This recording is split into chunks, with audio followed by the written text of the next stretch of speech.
What order should you make the backswing when it comes to hips and shoulders? Let's explain. Common question I get is, how should I start the backswing, the takeaway? And we're going to just focus on the shoulders and the hips for this video. So what order, how much they're turning when we get to first parallel, to help us get in some takeaway positions that might be a little bit more constructive. So some of the funky ones that we see, which get people in a little bit of a mess. So we can see from my OptiMotion here, club is just blurring here, but it's parallel to the ground. First parallel takeaway position, my shoulder turn is 56 degrees, which is slightly high, 42-ish.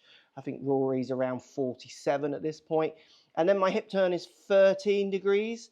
At this point, slightly low, but I'll take these tolerances. Basically, the point is that my shoulders are outrunning my hips in the takeaway, which is a good sequence for you to try and apply.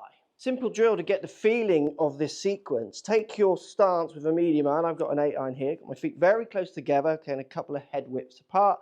And I've got my lead foot back of my trail, and both toes are pointing forward. What this is going to do is going to restrict my hip turn.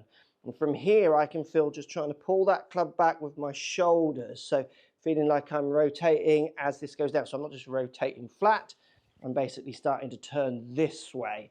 But what I'm doing is getting those shoulders to outrun the hips. Just getting the feeling in those first few feet. I'm going to take my stance and then try and recreate that feeling.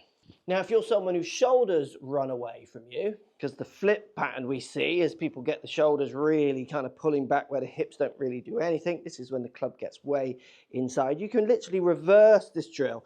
So preset those hips a little bit more closed at the start. So in effect, they're now starting to overrun the hips. Even though they won't, they're just going to sink you up. So again, feet quite close together. I'm almost 3 widths apart now. Same distance back, so trail foot back and lead. And what I'm going to do is just feel that this hip is still going a little bit, but it's moving ahead of my shoulders. And then I'm going to try and apply that feeling to sync that up in the backswing. Getting control of how you turn your shoulders and hips in the backswing, the order, how much they turn, is a great way of syncing up your takeaway. But lots of people think it's just about kind of putting the club into position, which it's not. Hope that helps you. As always, you've guessed it, you're welcome.